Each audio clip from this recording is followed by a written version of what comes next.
Hello everyone, this is Kurt and Jade and welcome back to our page. So for today's video, mag-mini vlog ko or morning routine sa akong ganap here sa hospital. So as you can see, na-admit ko because of abdominal pain and right now, so first thing to do kay manudlay no, kay gubot kayo ang buhok, kay lihok kayo akong tapad.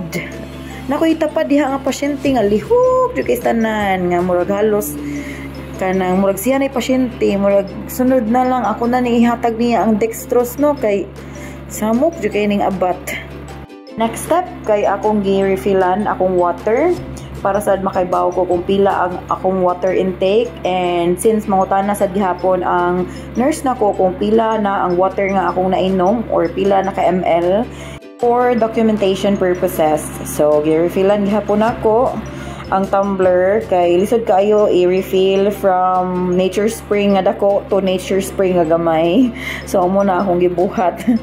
So since tanga-tanga siya no, tanga-tanga ang first one, anong naingana na kay tungod ang bantay nako kay mo'y pasyente karon. So next step kay mo inom kog tambal before meal kay anemic man ko. Mo daw kuno ang mo'y ingon sa doctor nga kailangan mo inom og tambal nga anti-anemic before meal. Ay before breakfast di ay. Oh, di ba sariling sikap kayo kung mag-vlogger no. So pero struggle na kay tungod sa dextrose. Da ala, vlog pa.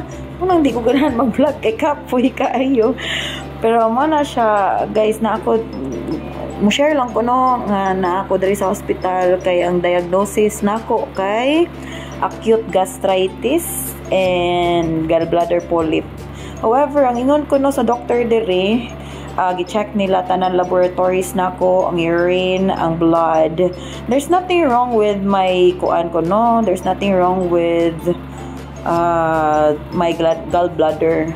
So, ang gallbladder polyp, dili daw kuno kaayo alarming, kay mura daw kuno nag-scar sa gallbladder. And ilan nang i-find out karon nga no magsige gihapon og sakit ang akong tiyan. So, ang ingon sa doctor on Wednesday, ipa-endoscopy ko kung walay makita sa upper intestine daw kuno na. Diri nasad ko sa colonoscopy, which is ang lower part, diri paagi sa lubot.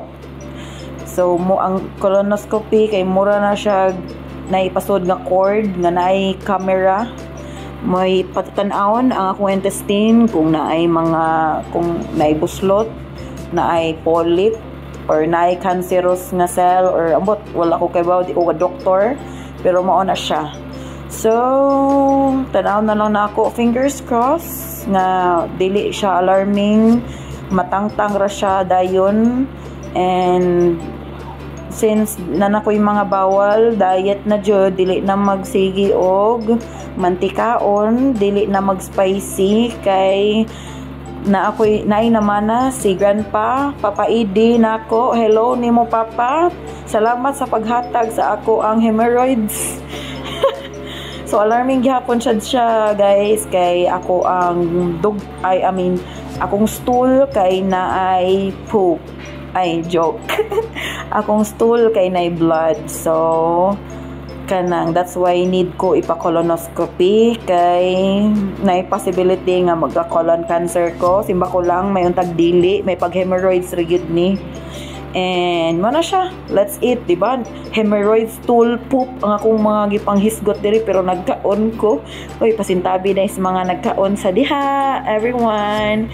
So, ingon sila bati ko no kaayo or wa ko noy lami ang pagkaon sa hospital. Uy, lami kaayo akong kaon ana, guys.